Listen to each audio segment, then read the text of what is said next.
Amém, amém. Queridos, bom dia. Fique à vontade.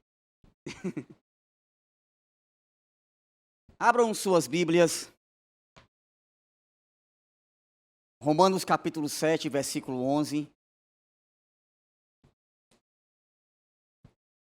Eu quero fazer uma oração, porque eu entendo que esse é um momento de guerra, esse é o momento em que no mundo espiritual é travado uma luta, e eu acredito que o Senhor tem algo para falar aos nossos corações essa manhã. Pai, eu te louvo, Pai, eu te adoro. Obrigado, Pai, porque amanhecemos com vida, estamos aqui. Deus, retira do meu coração toda vaidade, todo orgulho. Eu sou apenas, Pai, um instrumento em tuas mãos.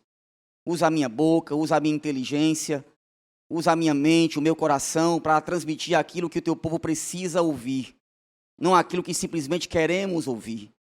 Eu entrego a minha vida, entrego essa manhã, entrego o teu povo em tuas mãos. Amém e amém. Romanos capítulo 7, o versículo 11 diz: o pecado me enganou e me matou. O pecado me enganou e me matou. Hoje eu quero pregar sobre pecado. Mas não é qualquer pecado. Eu quero pregar sobre pecados aceitáveis. Eu confesso para vocês que esse título, esse tema não é meu. Eu li esse livro de Iago Martins chamado Pecados Aceitáveis. E já finalizando o livro, eu disse para mim mesmo, eu preciso compartilhar com a igreja a mensagem contida nesse livro. É a primeira vez que eu tenho a oportunidade de ministrar com base em um único livro. Não estou dizendo que eu vou pregar aqui Ctrl+C, Ctrl+V de tudo que está aqui, mas esse livro, para esta mensagem, ele foi a base daquilo que eu quero transmitir para a igreja esta manhã. Agora, não pense que eu vim pregar, ministrar sobre usos e costumes ou sobre um moralismo religioso. De forma nenhuma. Iago Martins, logo na introdução do seu livro, diz: se você é contra sexo antes do casamento, acha pecado beber cachaça ou fumar cigarro, chama futebol de roda dos escarnecedores e até crê que cinema é coisa do capeta, você não é um moralista por isso. Se você acredita em santidade, em vida com Deus, em fugir do pecado, em ser puro, você também não é um moralista por isso. O moralismo, grave bem essa parte, o moralismo reside na tentativa de se justificar com Deus por meio de uma vida santa. De esquecer que nunca viveremos um padrão moral perfeito. De deixar de confiar em Cristo como sua justiça. De achar que o cumprimento de sua saia faz você superior aos outros. Eu não vim doutrinar a igreja.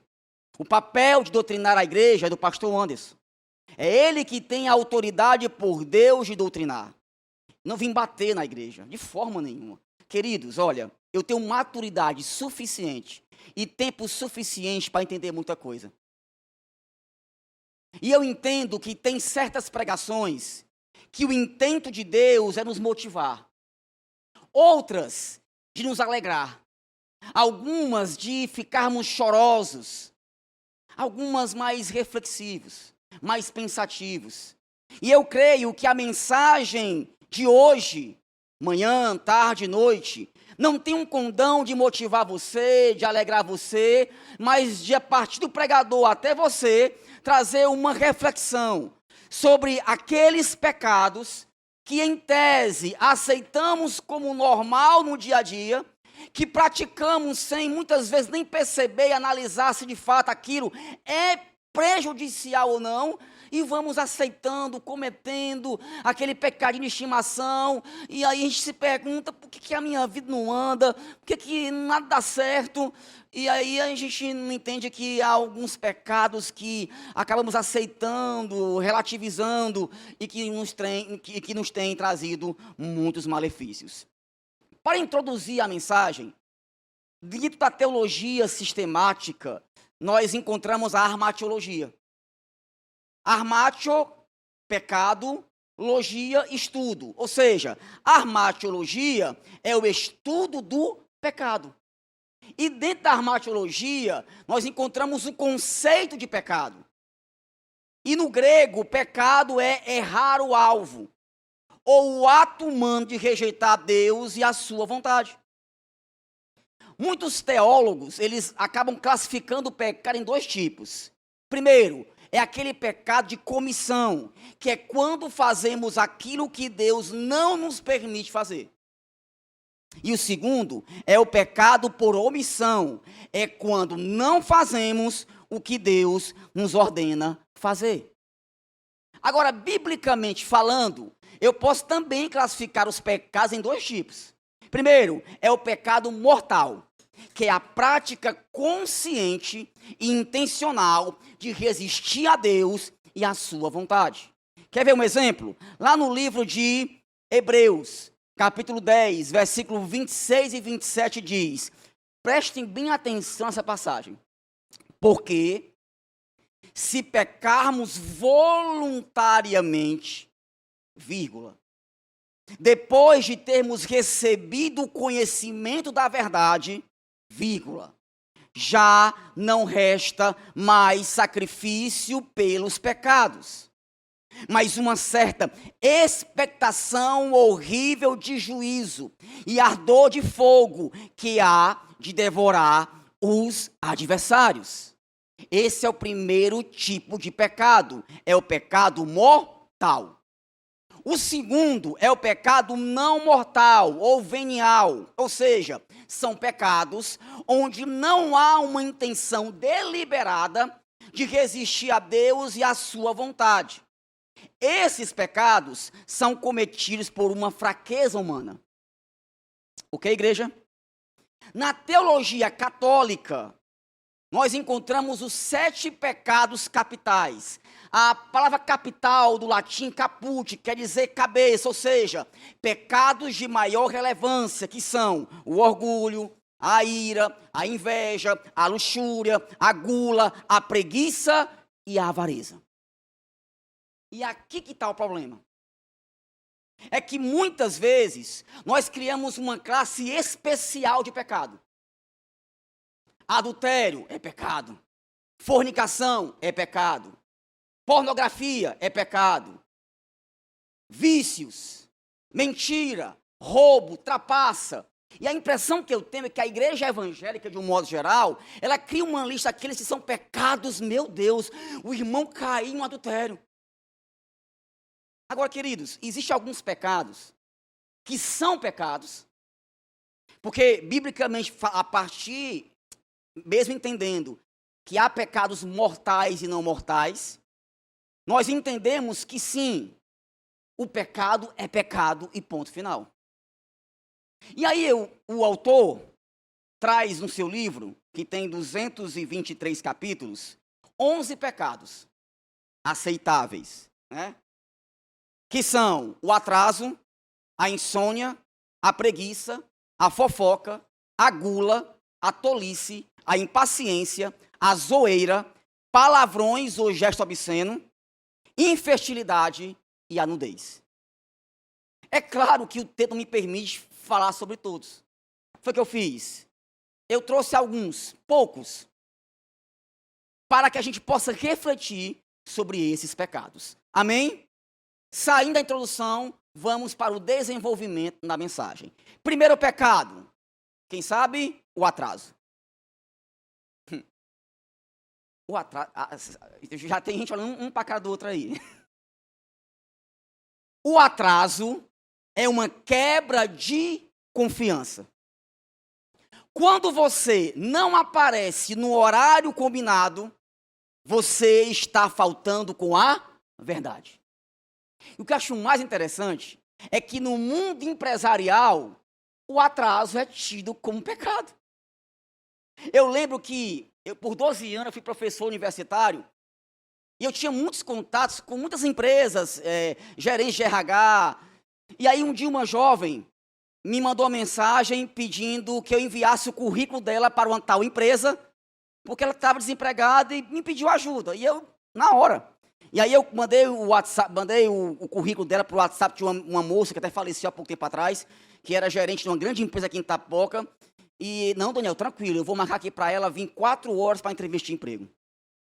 Ela chegou 5 horas na entrevista de emprego. E aí ela me ligou chorando, Daniel, nem me entrevistaram. Aí eu liguei para a moça do RH e perguntei, amiga, o que foi que houve? Ah, Daniel, se ela, para uma entrevista de emprego, chega 1 hora depois do prazo, por que eu vou confiar em alguém que na entrevista de emprego não honra com seu horário? Lá em Mateus 5:37 diz, seja o seu sim, sim, e o seu não, não. O que passar disso vem do maligno. Ou seja, quem cumpre os horários, respeita a verdade que foi estabelecida no seu trato. Olha o que disse Pedro Pamplona. Quando algo depende de você, cada minuto do seu tempo é um minuto roubado de outras pessoas. Numa realidade em que o tempo é escasso, esse é um grande roubo. Quantas coisas edificantes e produtivas alguém poderia fazer num tempo em que esteve esperando por você? O atraso prega algo ruim sobre você. Ele gera desconfiança e mau julgamento. Faz com que as pessoas tenham que mentir para você. Quem nunca ouviu aquela frase, olha, marca aí com o pessoal às 5:30, porque se marcar às 6, só vai começar às 7. As pessoas precisam marcar horários falsos para que as coisas possam começar na hora. Olha o que diz Efésios 4:25. Portanto, cada um de vós deve abandonar a mentira e falar a verdade a seu próximo, pois todos somos membros de um mesmo corpo. Atraso é pecado, irmão. E muitas vezes, um pecado aceitável. Amém? Hoje é para a gente refletir, tá? Eu não vou cantar, você não vai chorar. Hoje é para a gente refletir. Segundo pecado, o pecado da insônia. Agora vem cá. Aqui eu não estou falando de um problema neurológico. Aqui eu me refiro àqueles que simplesmente não descansam. Daqueles que vivem apenas para o trabalho. Sabe, queridos, somos uma sociedade apegada ao material e às conquistas que muitos não param nem para descansar. Estamos ligados 24 horas. Nossos pensamentos estão sempre no automático. Dormimos pouco, descansamos quase nada. No mundo coach por aí tem uma frase que diz, estude enquanto eles dormem. Trabalhem enquanto eles se divertem. Lute enquanto eles descansam. Depois, viva o que eles sempre sonharam. Eu até entendo o sentido da frase. Mas sabe, querido, as coisas não são bem assim. Você sabia que a falta de sono desregula a produção de dopamina e endorfina no corpo, causando depressão? Há muitas pessoas que, no afã de ganhar dinheiro, dormem 3, 4 horas por noite. Eu vi uma vez uma entrevista de um esportista, ganhador de várias medalhas em Olimpíadas, e perguntaram para ele, cara, quanto tempo tu treina por dia? Eu treino 16 horas por dia. Aí eu fiquei pensando, como é que um cara consegue treinar 16 horas por dia? Aí ele explicou, é porque 8 horas eu treino e 8 horas eu durmo. Ele entendeu que dormir, descansar, faz parte de um processo, como se ele estivesse treinando, desenvolvendo. Queridos, há 5 coisas importantes que o Senhor nos ensina através da escola do sono. Primeira coisa, nós somos limitados. Efésios 5, 15, 16 diz: tenham cuidado com a maneira como vocês vivem. Que não seja como insensatos, mas como sábios, aproveitando ao máximo cada oportunidade, porque os dias são maus. Com sono, Deus nos ensina que não temos tempo para tudo. Você sabia que se você tiver a sorte de chegar a 60 anos de idade, desses 60, 20 anos você passou inconsciente, dormindo? Se passamos um terço da vida dormindo, se eu chegar a 60 anos, eu vou passar 20 anos dormindo. Por quê? Porque o sono nos faz entender que nós somos limitados. Mas tem outra lição que eu aprendo no sono: nós somos fracos. Olha o que disse C.J. Manarrey: o sono é um presente, mas é do tipo que nos humilha. Na maioria das vezes, em questão de horas, você já está pronto para receber de Deus, mais uma vez, o dom do sono.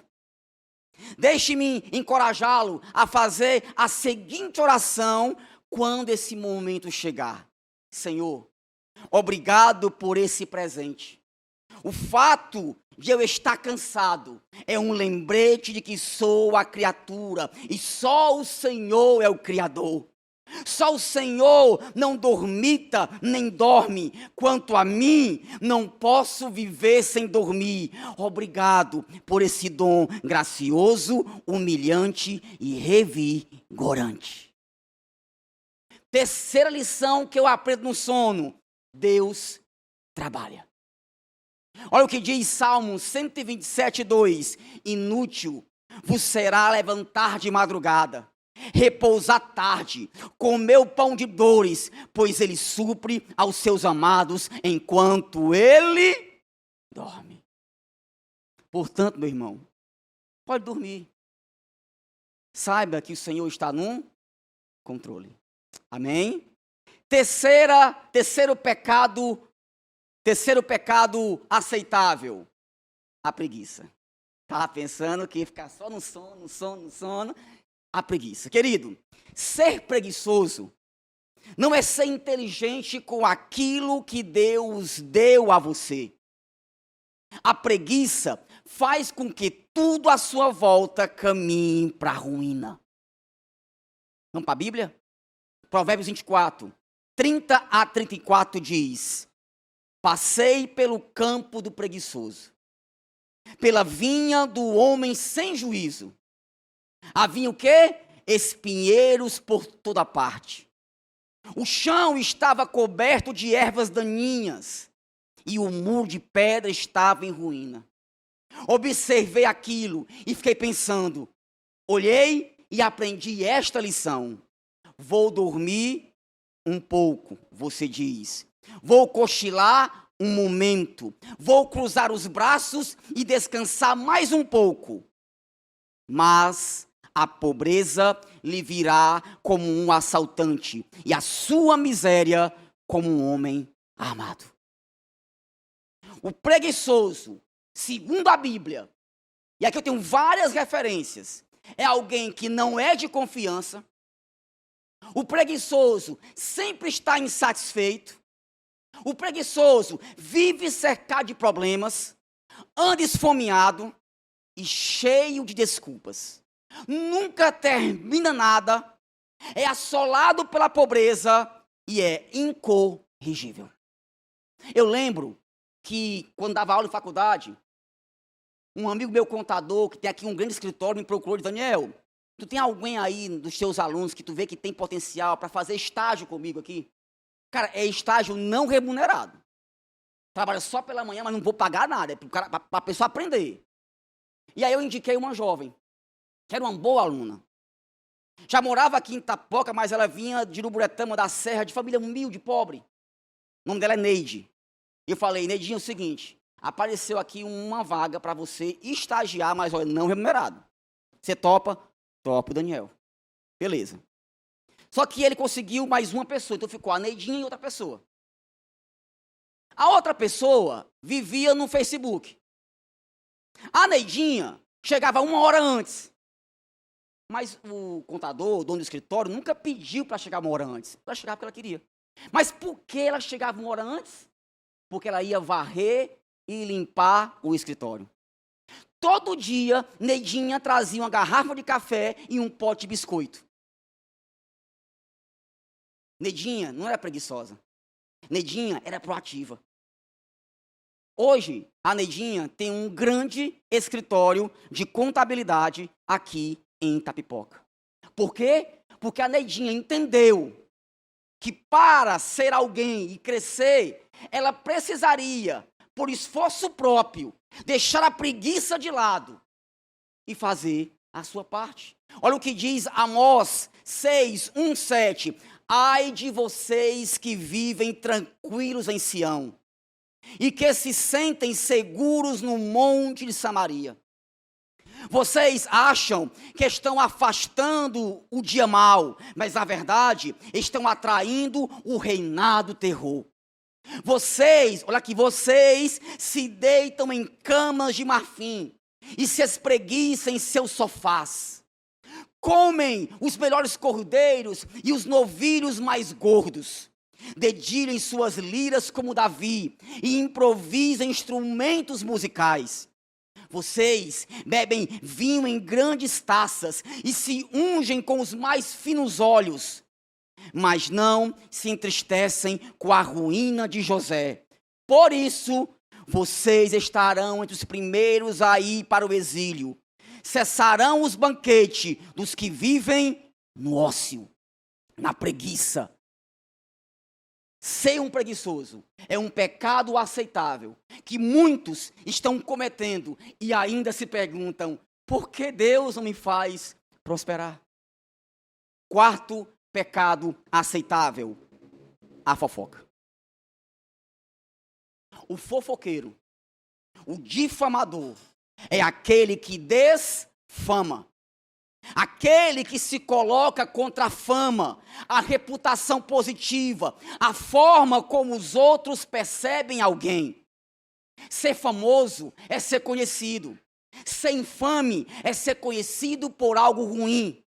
Ser um difamador é fazer com que outros sejam conhecidos negativamente. Olha o que diz Provérbios 26, 20 e 28. Sem lenha, a fogueira se apaga. Sem o caluniador, morre a contenda. O que o carvão é para as brasas e a lenha para a fogueira, o amigo de brigas é para atiçar discórdia. As palavras do caluniador são como petiscos deliciosos. Descem saborosos até o íntimo, como uma camada de esmalte sobre o vaso de barro. Os lábios amistosos podem ocultar um coração mau. Provérbios 26, 20 e 28 diz: quem odeia disfarça as suas intenções com os lábios, mas no coração abriga a falsidade. Embora a sua conversa seja mansa, não acredite nele, pois o seu coração está cheio de maldade. Ele pode fingir e esconder o seu ódio, mas a sua maldade será exposta em público. Quem faz uma cova, nela cairá.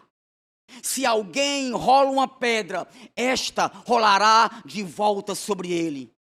E ele finaliza: a língua mentirosa odeia aqueles a quem fere, e a boca lisonjeira provoca a ruína. Na legislação do fofoqueiro, todos são culpados, até que se prove o contrário.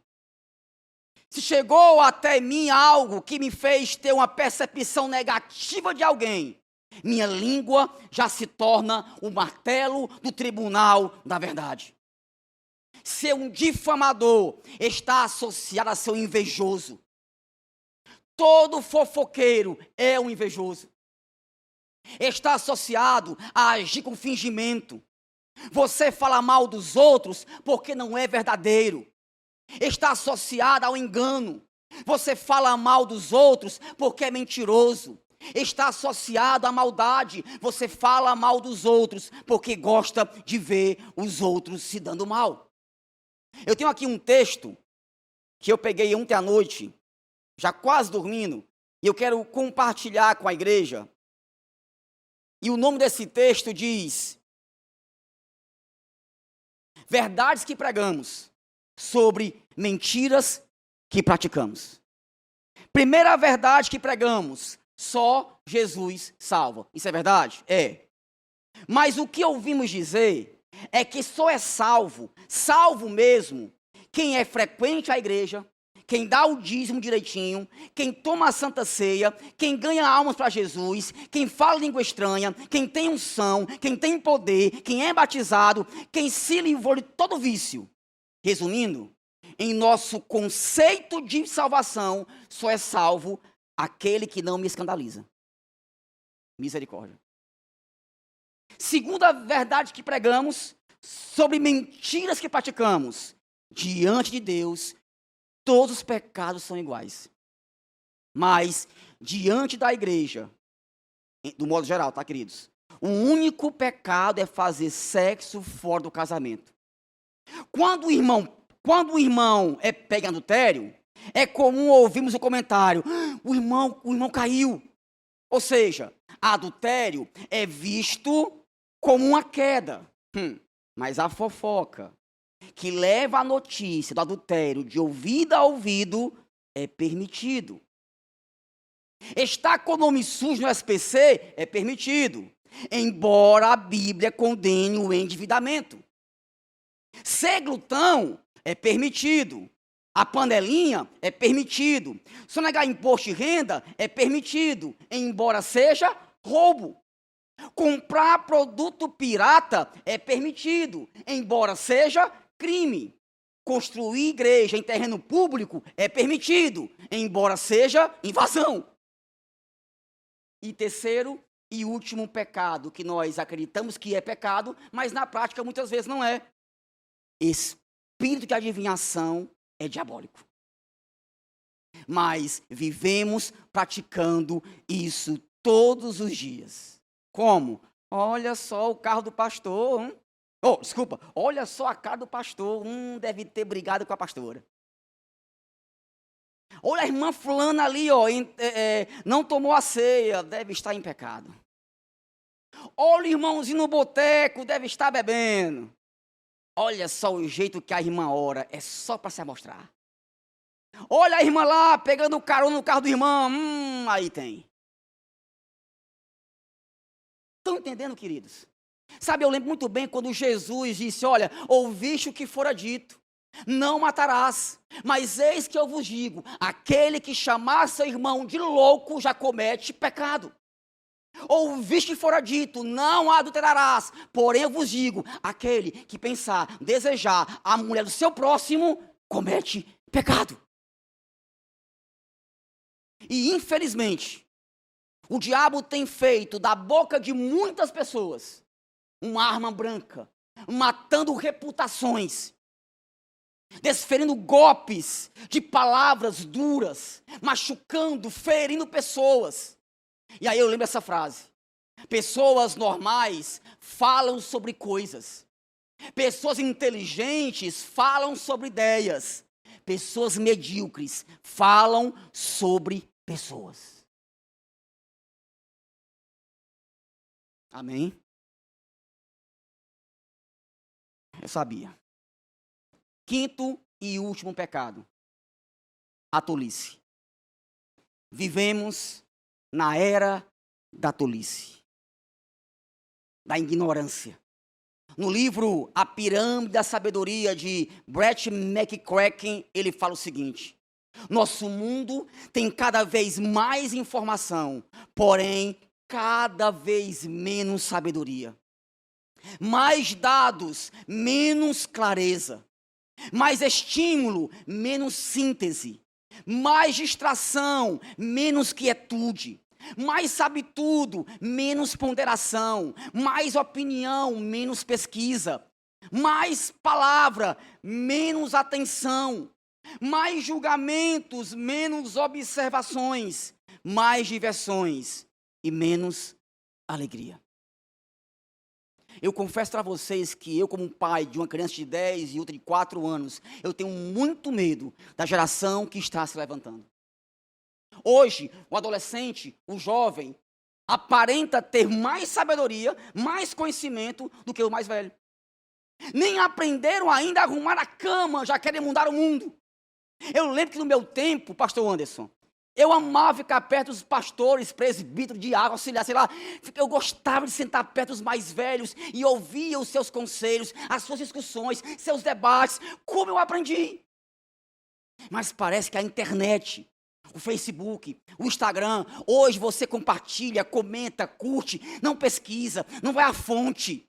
Uma geração de pessoas ignorantes. Olha o que diz Provérbios 3, 7, parte A. Não seja sábio aos teus próprios olhos. Em Provérbios 1, 7 diz: os insensatos desprezam a sabedoria e a disciplina. Aquele que rejeita a instrução é aquele que presume a própria sabedoria. É aquele que acha que sabe. E quanto menos você sabe, mais presume que sabe. Quanto mais tolo você é, mais se considera sábio. Quanto menos instrução você tem, mais acha que conhece. E quanto menos você ama a sabedoria, mais julga que não precisa dela. Provérbios 28, 26 diz: quem confia em si mesmo é insensato, mas quem anda segundo a sabedoria não corre perigo. Oséias 4, 6, parte A diz: meu povo foi destruído por falta de conhecimento. Uma vez que vocês rejeitaram o conhecimento, eu também os rejeito. Por outro lado, o sábio é aquele que sempre busca conselho em seus caminhos. Ou seja, o tolo, o ignorante, já pressupõe sabedoria em suas próprias escolhas, enquanto o sábio procura conselho para saber se o seu caminho é correto e justo. E eu pergunto, você tem lido a Bíblia? Você tem aprendido com a natureza? A natureza? Sim. Para muitos teólogos, a natureza é o segundo livro. Porque o primeiro livro é a Bíblia. E o segundo livro é a natureza. Olha o que diz Jó 12, 7 e 8. Mas agora, pergunta aos animais, e eles te ensinarão. Pergunta às aves do céu, e elas te mostrarão. Ou fala com a terra, e ela te ensinará. Até os peixes do mar te declararão. Você tem buscado a ajuda de mentores, tem lido livros, tem buscado se aperfeiçoar. Porque, queridos, com todo carinho, nós somos conhecidos como os homens do livro da capa preta. Mas nunca em toda a história da igreja fomos tão ignorantes em relação às Escrituras. Eu lembro que no meu tempo de juventude, meu maior prazer depois de um culto é ficar sentado numa calçada com um monte de jovem, lendo, discutindo, falando sobre as coisas de Deus. A pizza ficava para o segundo plano. Ou até pedir uma pizza e junto Passávamos noite conversando, aprendendo sua palavra. Eu tenho uma luta lá em casa constante. Dizem que filho de peixe, peixinho tá difícil ser peixe. Porque o João Marco é preguiçoso para estudar. Eu sei que eu estou orando, minha esposa está orando, e é só uma fase. Mas eu entendo da importância dele como meu filho, não de forma forçosa, não porque tem que ser assim, mas eu temo porque se você acha que a educação é cara, imagina a ignorância. Pessoas que não querem mais aprender da palavra, já têm opiniões formadas. Sabe qual lugar mais sem opinião hoje no mundo? As universidades. Vai na universidade, fala sobre Israel. Vai na universidade, fala sobre Jesus. As universidades simplesmente se transformaram em um centro de comunismo, socialismo, que tem tirado das pessoas a capacidade de pensar. Não, todo mundo tem que pensar igual. E essa ignorância tem trazido sérios prejuízos para a sociedade. Olha o que disse o grande Charles Spurgeon: sabedoria é o uso correto do conhecimento. Saber não é ser sábio. Muitos homens sabem muita coisa e, apesar disso, são os maiores tolos. Não há um tolo mais tolo do que o tolo que conhece muita coisa. Mas saber como usar o conhecimento é ter sabedoria. Amém? Para finalizar, talvez você fique se perguntando assim: Daniel, mas a carne é fraca, né?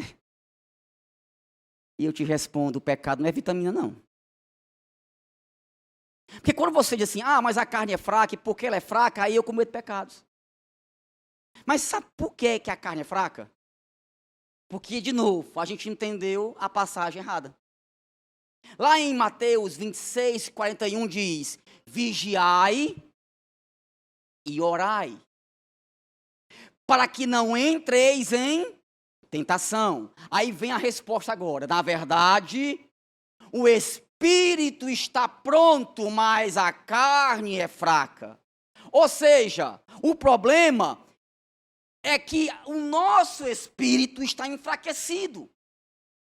E se o meu espírito está enfraquecido, eu sou tendencioso a fazer aquilo que a carne deseja. Aquilo que a carne quer, que é a preguiça, que é a tolice, que é a fofoca. E o outro problema é que nós achamos ou pensamos que a tentação é algo sobrenatural, mas não é. Como assim? Que heresia é essa? Vamos para a Bíblia. 1 Coríntios 10, 13 diz: não veio sobre vós tentação, senão humana. Aqui não diz: não veio sobre vós tentação sobrenatural, espiritual, não. Não veio sobre vós tentação senão humana. Mas fiel é Deus, que não vos deixará tentar acima do que podeis. Antes, com a tentação, dará também o escape, para que possais suportar. O pecado não é sobrenatural, mas o livramento, sim, é sobrenatural. É o que o pastor Luciano Subirá chama de graça capacitadora. Porque nós imaginamos que a graça só tem efeito após o pecado. Pequei, me perdoa, Jesus. Não, peraí. A graça tem um efeito anterior ao pecado. Porque através da graça, Deus nos dá a capacidade de vencer as nossas tentações. Porque na realidade, queridos, nós precisamos interagir com a graça. Olha o que diz Hebreus 4:11. Portanto, esforcemos-nos,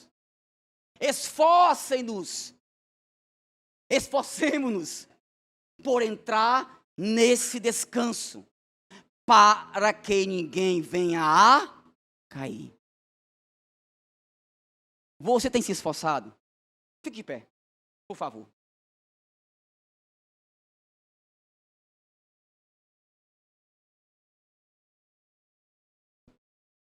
A graça interage com a vontade humana. Nós somos salvos mediante Jesus, sim. Mas a santificação é um processo que depende de nós. Eu vejo muita gente com a seguinte desculpa: ah, Daniel, sabe, eu preciso me motivar primeiro, aí depois que estiver bem motivado eu consigo. Se você está esperando motivação para vencer o pecado, sinta lhe dizer, você nunca vai vencer o pecado. Todos os dias. E eu não sei se entre nós tem um preguiçoso, não sei. Alguém que só quer saber de trabalho, não vem para o culto quando vem atrasado. Esperam ter aqui pessoas que gostam aí de fofocar, não sei. Espero que não, acho que não. Porque, sabe, gente, fofocar é gostoso. Sentar numa mesa, botar uma xícara de café e falar da vida dos outros é bom demais, é bom. Porque o pecado é bom. Agora, ficar sempre esperando, Deus, tá aí, o que tu tem feito? Qual o teu nível de comprometimento? Aqui nesta igreja, nós usamos muito a palavra se permitir. Irmão, se permita. Ah, quando o meu discipulador me ajudar, quando o meu pastor pregar alguma coisa sobre isso aqui, aí sempre tem, você está sempre terceirizando para alguém a sua salvação. Está com preguiça? Arranja um emprego, meu irmão. Ou inventa um trabalho. Não consegue controlar a língua? Controla. Não gosta de ler um livro, não lê a Bíblia, tu vai ter que ler. Por que eu nunca tenho a oportunidade de pregar, hein? Meu irmão.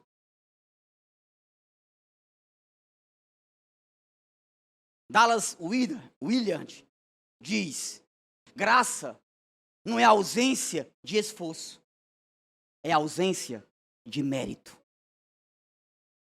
Eu não tenho mérito algum na minha salvação, é de Jesus. Porém, eu preciso me esforçar cada dia para vencer aqueles pecados de estimação que todo dia eu dou comidinha, raçãozinha para ele. E que tem impedido de eu viver uma vida em abundância. Uma vida feliz, uma vida vibrante. E eu encerro, para os meninos cantarem, tem uma frase que diz que se você não lutar por aquilo que você quer, você vai ter que aceitar aquilo que vier. Deus te abençoe.